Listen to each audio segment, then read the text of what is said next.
hooyaday iyo aniga oo hal nin wada guursano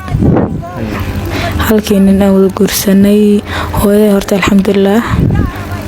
laba caruur ilaahay ka siiya laba caruur ee u dhashay ilaahay ka siiya anigana hal caruur maxay kala haayeen hooyaday laba wiil oo joogtay alxamdulillah ana gabar ay joogtay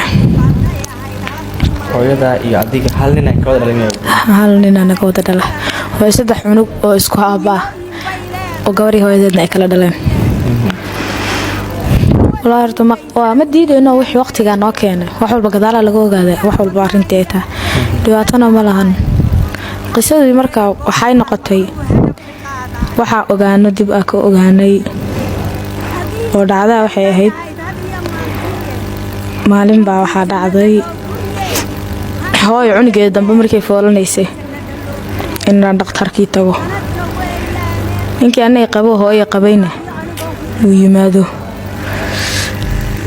haba yimaado ma xumo aanu imaashtaankii oo imaaday iyo arintii marka aanu tagay aanu sheegay waxa ahaanteedu inuu imaadaan mooday uu imaaday hooya ku dhalaysan eri saas miyaha hayo waaya ani ahaanteedu waa ogaa inuu reer kale leeyahay laakiin ma ogeyn in hooyada ahaanteeda tahay saas miyaa way u dhahay ana xaaski kale iyo mulayso dhah wallahi ma sha Allah haya ku dhah واجوجنا عبارك دي بوي الحمد لله ويلكيد يا رب الهيسية ويدش كذيه بانكلو يقصدوا كله حاجي بيتري سوا يابو قبالة فيري نين كلي لما صعده هو يوم حاكو كود عائري مسكح بدن كذا ما حكس كان نقدين ما يقتل هو حاجي واكنا هذاك واكنا عمل اسكبره يروح يريا هو يا ما أضع علي iyo ana dhalay aminkii baa meesha iska qabsasho imaatay arintii baa dib loo baaray ahaan markii guur la dhaho hooyaday baa ninku hor guursaday laakiin uu gadaal iga qabay anna qof inta badan inta joogi jirta maayno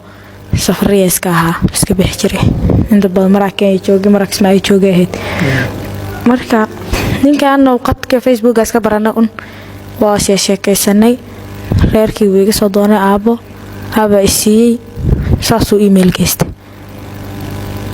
asiga hooyana isma horkeenin wali oo meesha arkin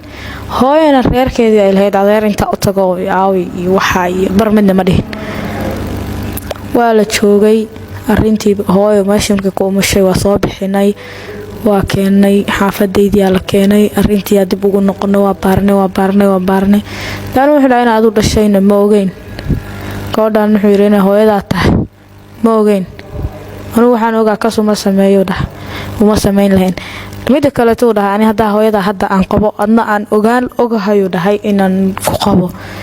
ma midci lahayn dhahay sababtoo ah sharciga islaamka ma qabo diintu ma ka baneenoo dhahay runtii markay dib loo ogaaday wixii la baaray wax qacay bay noqotay walaano وسعتي